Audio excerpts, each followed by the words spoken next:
Supreme কোর্টের appeal বিভাগের সাবেক বিচারপতি এইচ এম শামসুদ্দিন চৌধুরী মানিককে থানায় হস্তান্তর করেছে border guard Bangladesh BGB. 24 August শনিবার ভোরে তাকে সিলেটের কানাইঘাট থানায় হস্তান্তর করা হয়েছিল।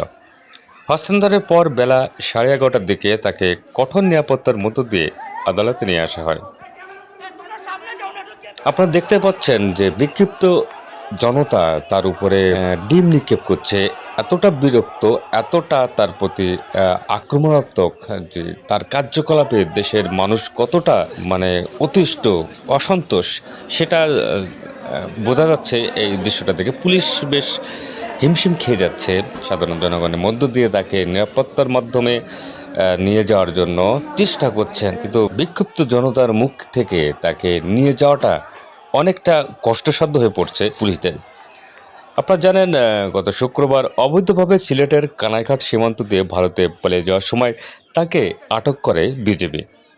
এদিকে সামাজিক যোগাযোগ মাধ্যম ফেসবুকে ছড়িয়ে পড়া একটি ভিডিওতে সাবেক বিচারপতি মানিককে বলতে শোনা গেছে, টাকা লাগলে তিনি দেবেন, তার ভাই বোন দেবেন। এই সময় তিনি বলেন, আমি এই দেশে এত কষ্ট করে এসেছি, বাংলাদেশে ফেরত যাওয়ার জন্য নয়। ফালতু লোক 2 টাকা একজন না, ফালতু লোক। আমি এই দেশে এত কষ্ট করে এসেছি কি বাংলাদেশে ফেরত যাওয়ার জন্য? জি না জি না। জানে না। আচ্ছা ঠিক আছে।